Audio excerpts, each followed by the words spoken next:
इंदिरा पूनावाला, इंदिरा शहदादपुरी पेश करे रही आहियां पंहिंजी हिकु नंढड़ी कहाणी। हूअ हीअ हिकिड़ी अलॻि कहाणी आहे, छाकाणि घणनि ई लेखकनि ऐं जेके असांजा शाइर आहिनि हूअ नाले ते घणो ई कुझु हुननि लिखियो आहे। हीअ पर मुंहिंजी हुननि खां मुनफ़रिद आहे ऐं अलॻि आहे। हूअ पूनम वासवाणी 35 सालनि जी नौकरीअ खां पोइ बि क्लार्क जी कुर्सीअ तां रिटायर थी रही हुई। पूनम वासवाणी 35 सालनि जे नौकरीअ खां पोइ बि कुर्सीअ खां रिटायर थी रही हुई क्लार्क जे जॉब ते, जॾहिं खेसि घटि अरिसो कमु कंदड़ ऐं घटि लियाकत वारी बि तरक़ी करे वियूं सभई। स्टाफ जी तरफ़ां अॼु पार्टी बि हुई त प्रेज़िडेंट बि हुई। तेज तपस्या करे पूनम जो मुंहुं बहके रहियो हो। पछाड़ीअ जे ॿिनि अखरनि में हिन सिर्फ़ु ईअं चयो त हिन ऑफिस मां सब्र जो सबक़ु सिखियमि ऐं पंहिंजे इरादनि ते अटल रहणु सिखियसि। शुक्रगुज़ार आहियां इन्हनि आज़मूदनि जी जेके मूं हिते 35 साल नौकरी करण खां पोइ हासिलु कया आहिनि ऐं क्लार्क जे कुर्सीअ तां रिटायरमेंट करे रही आहियां, जंहिं उहिदे ते मां लॻी हुअसि। पछाड़ीअ जे ॿिनि अखरनि केतिरनि ई क्लार्कनि खे ऐं ॿियनि खे अखियुनि में ॻोढ़ा हणी छॾिया। बास जे अखियुनि में बि किथे ॻोढ़ा लिकल आहे। मिसिस मनसुखाणीअ जो कंधु झुकियल हो, गले में हार पियल, हथनि में गुलदस्तो, चहिरे ते तेज साक्षात देवीअ जा हू नज़र अची रही हुई। पटेवाला अॻिते वधी खेसि पेरे पवणु लॻा। उहा मुरकंदी मुश्कंदी अखियुनि में आंसू लिकाए खिमिया जी मूर्ति ऑफिस मां निकिरी हली वई। पूनम वासवाणी मुरकंदी मुश्कंदी अखियुनि में तेज खणी ऑफिस मां मोकिलाए हली वई। मां संदसि ऑफिस में ई हिकु क्लार्क हुयुमि ऐं मूंखे यादि अचणु लॻो ऑफिस जो निज़ारो। बास तव्हांखे सॾायो आहे। पटेवाले जे अखियुनि में शरारत हुई ऐं पूनम जे अखियुनि में डपु। असां सभिनीनि जा कन बि सरला थी पिया। पूनम जा चप बि थोरा ॾकण लॻा। असांजी सॼी ऑफिस जे स्टाफ खे ख़बर हुई त हाणे पूनम वासवाणी जा कहिड़ी हालति थियण वारी आहे, छा थियणो आहे। मिसिस माया मनसुखाणी जे चपनि ते शरारत जी मुर्क हिकु हल्को टहक ॾींदी ठाठ सां हिकु पटेवाले खे गोल्ड स्पार जो ऑर्डर ॾिनो ऐं नफ़रत, हसद ऐं मकारीअ भरी नज़र सां श्रीमती पूनम वासवाणीअ खे निहारणु लॻी। पूनम जे घुरायल फाइल मेज़ तां पूनम उहो घुरायल फाइल मेज़ तां खयो जेको बास घुरायो हो। फाइल ते पना वरी थोरा ठीकु कया। निरता पघर जो पसीनो बि हुन उघियो, पघर जूं आयल बूंदियूं बि उघाई, थोरो ढुक पाणी पी उथी खड़ी थी। हाणे छा थियणो हो, स्टाफ जे हर हिकु माण्हू ख़बर हुई। असां इहो तमाशो वर ॾिसी चुका आहियूं।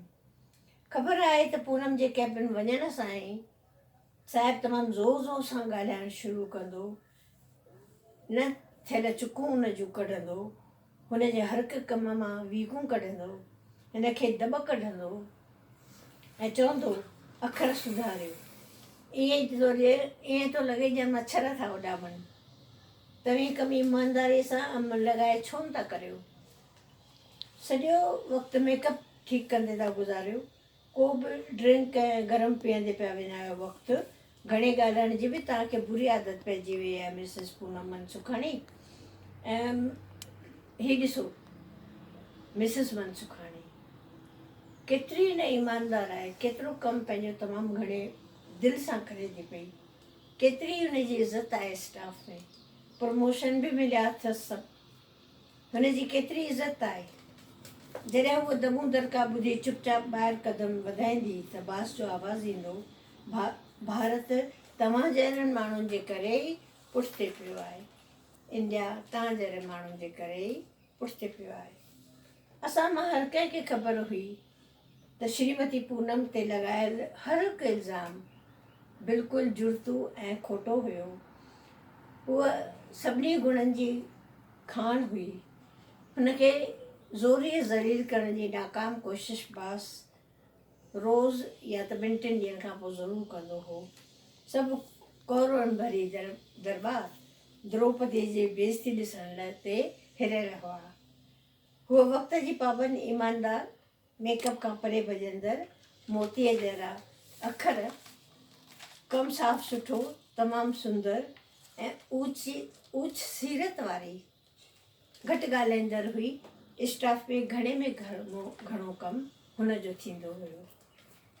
बाक़ी असां मां घणेई भाङे वक़्तु विञाइण हुआसीं। हुनजे कमु करण जी लगन ॾिसी असीं शर्मिंदा पिया थींदा हुआसीं। साल अॻु असांजो बास हुनजे कमु करण जी लगन ऐं तरीक़े ऐं फज़ीलत खे तमामु घणी साराह कंदो हुयो। हिकु नंढो प्रमोशन बि खेसि मिलियो। स्टाफ बि ख़ुशि थियो। कंहिं लाइक़ु ऐं सही इंसान जे कम जो क़दुरु थियो।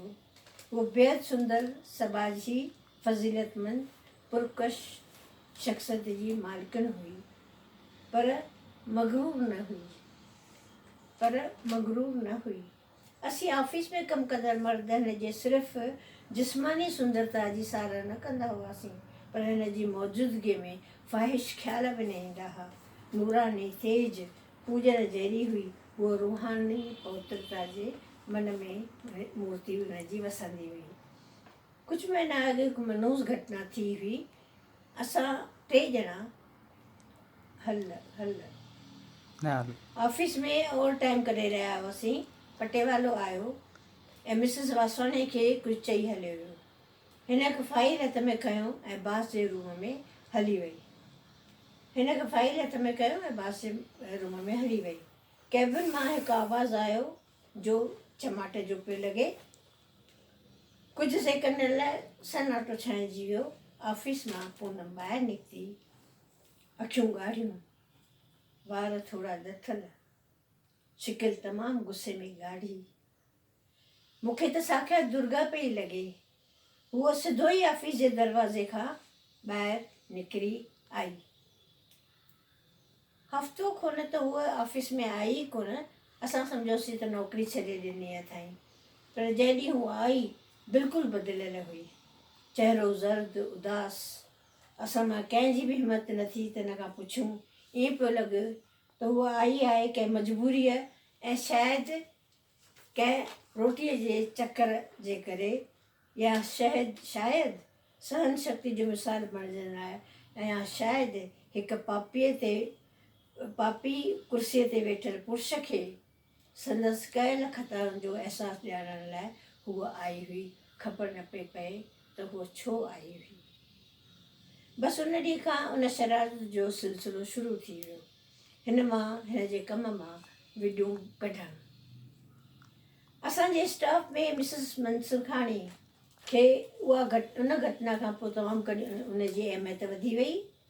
उहो पूनम खे तमामु पोइ स्टाफ में शरीक थी हुई। हिन खे प्रमोशन मिलंदा विया। हिन जी शरारत शोखी वधंदी वई। उहा हर मौक़े जी तलाश कंदी हुई त कीअं बि पूनम जी बेइज़ती थींदी रहे, संदसि अहम खे संतोष मिले। अफ़सोस ईअं छो? ज़ालूं ई ज़ालुनि खे केराइनि। अफ़सोस ईअं छो? ज़ालूं ई ज़ालुनि खे केराइनि। आदि खां इहो सिलसिलो कॾहिं न बदिलियो आहे। न बदिलजण जो को आसार नज़र अचे थो। मां मने मन में शीला मनसुखाणी यानी कि नेक स्त्रीअ खे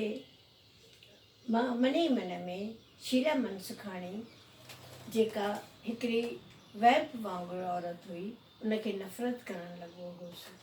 चरित्रहीन नारी हिकु बेदाग पौतर स्त्रीअ खे कीअं न सताए ऐं अपमानित करे रही आहे। सच चयो आहे त हर कंहिंजी ज़िंदगी जा मुल अलॻि अलॻि हूंदा आहिनि।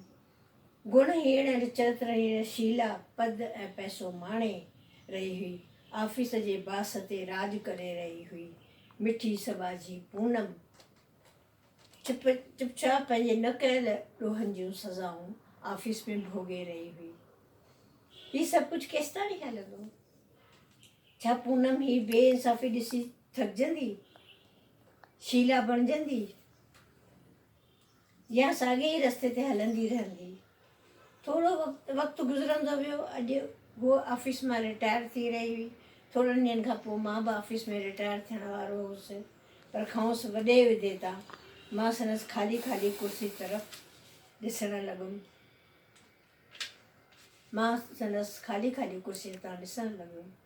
छाकाणि मां बि रिटायर थियण वारो हुउसि। हिकु याददाश्त, हिकु कहाणी। नमस्ते।